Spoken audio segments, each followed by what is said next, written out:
It's your host, Hollie, and it's time for a little teaser talk.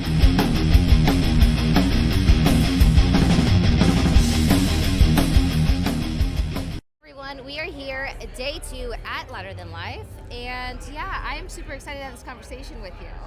Like I said, you were on the podcast 2024, and it was during Rockville, and I just want to say thank you because it was like right after my car wreck, so I was like stumbling over my words and forgetting words. So I'm super excited to have a clear-minded conversation with you. How are you doing? Rockville was awesome. I'm wonderful. Today was another memorable Danny Wimmer Presents show. It was great.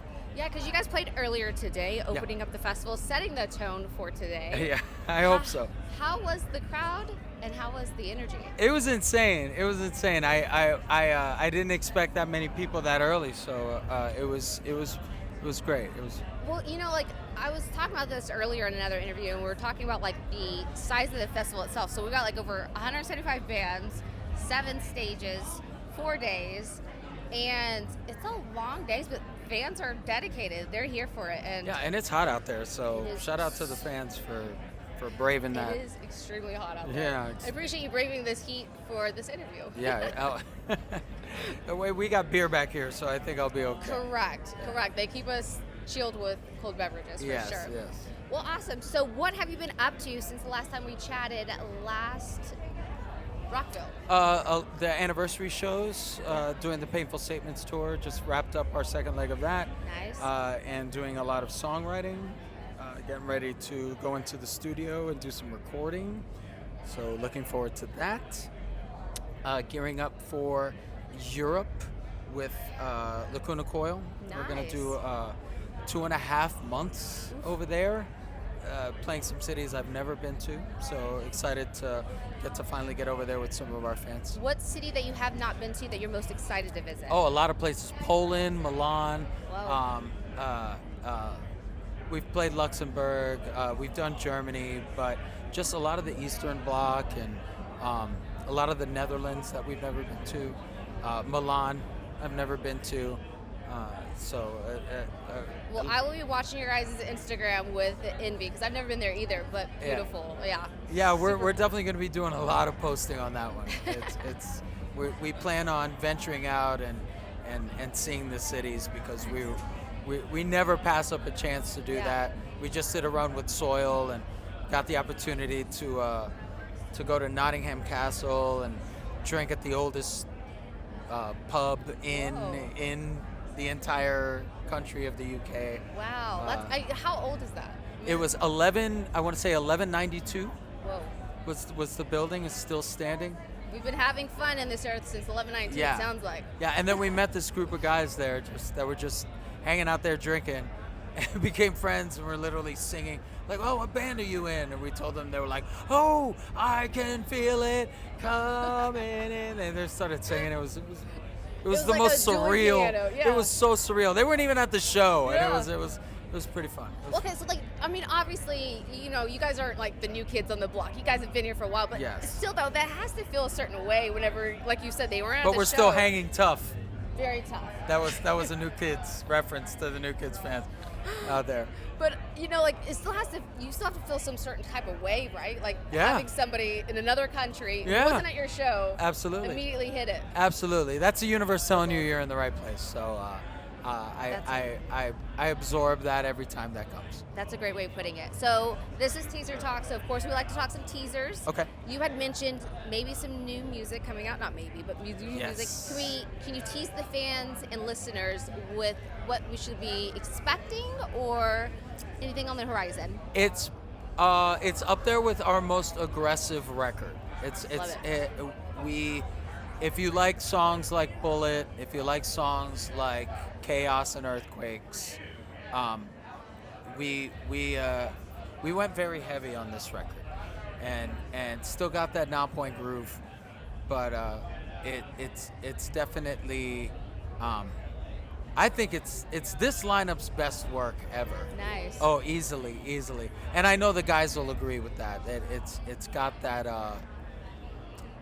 It's got just a different coat of paint on it this time, man. It's pretty awesome. Interesting. I cannot wait to hear it because Yeah. I'm all about some aggression. I'm most excited for the fans to hear it, and usually I'm nervous. I'm overly excited for our fans to hear this music. I don't know. We should turn that fan on. Yeah. I'm gonna start fanning us. If you guys see me doing this, I swear it's just because these flies are everywhere. Yes, it's okay. I'm over here flopping like a bird Yeah. over here. They all of a sudden came from nowhere. Yeah. But anyways, so you guys have been part of the scene obviously for over 2 decades. What's the biggest difference that you see, or is there a difference of the evolution of festival goers and the audience and fans? I think the biggest difference is probably a combination of like delivery, the way music is delivered, and how easy it is to release music versus how difficult it was in the past.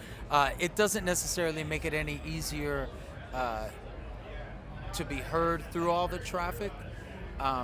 It's a little. I feel like it's a little bit harder to stand out. Yeah.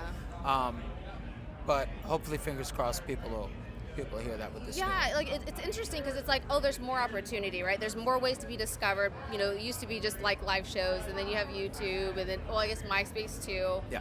But now you have like TikTok sounds, and you have everything else. There's more opportunity, but also that means more noise. Yeah, and there's you're not just up against music in the feed. Yeah. That's where you advertise. So you're basically up against everything else. So there's a lot of traffic on top of whatever the algorithm feels like is the percentage of interest that you have in music. Yeah. So if the algorithm feels like you only like 20% music in your life, then they're only going to show that to you. So sometimes people miss new news and stuff like that. But people like you help with that, Well, which is thank great. you. I mean, Yeah. appreciate you being here to help me, help you, Yeah. help them. Absolutely. But I'm curious too because you've seen the evolution of music, right? Like, and how it's transformed, how it's put into our ears, if you will.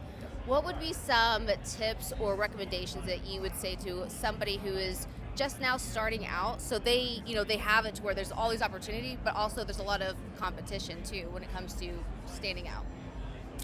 I would say don't get caught up too much in too many of the details, and just get out there and get your music going. A lot of people wait too long sometimes to make it too perfect, and it's really just about getting out there and really being able to do it live. So put on a good show, write a good song, and the rest will take care of itself. Solid advice, for sure. So obviously we're at a music festival, as we said at the beginning of this. How do you guys have so many anthems? How do you select that set list in that tight amount of time frame? Without making people upset, it's impossible. It's impossible. Yeah. It's absolutely impossible. We gauge the time of day. We're blessed that we have enough of a catalog that we can pick ones that we know will get the crowd moving. And when it's this kind of crowd and these kind of lineups, we definitely try to put our best foot forward and our most energetic songs because we're a band that gets out there and sweats. We like to And get out there. definitely today, it is a scorcher out Yeah, here. yeah, So it I'm like, is. if you guys see me a little greasy today, that's why, I promise. Well, Austin, thank you so much for hanging out. One last question. What are you looking forward to the most outside, of course, touring in countries you guys haven't been to yet? What are you looking forward to the most for 2026? 2026. Apparently more festivals are coming. Those would be nice. I'm excited about getting overseas more because apparently that's going to happen more. We're talking Japan and possibly China and things like that. The Philippines and Thailand. So seeing those places that I haven't been to yet are going to be exciting. But I'm most excited about writing more music. I feel like we're hitting a stride right now with music, and it's unexpected. So I would not expect, I mean, how do I say this? it's not unexpected that you guys are, you know what I'm trying to say. Yeah, I'm not yeah, surprised, yeah. I guess I should say. It's expected to you. There it is. Yeah. I am not surprised. I am Yes, not at expecting you guys all, to not be at the all. Are unexpected. you still concussed? I'm joking. no, it's the biggest. It is the longest Guinness World Record. Yes, yes. You should get checked. Like, ma'am. For real. No, but seriously. Well, thank you so much for hanging out. I know it's been a long day for you. It's hot, and as always, I appreciate you. I know our listeners do, as well as the fans. Thank you. Thanks for having me. I hope you enjoyed this episode of Teaser Talk. Head over to teasertalk.com to subscribe so you don't miss out on another episode. Until next week, keep rocking.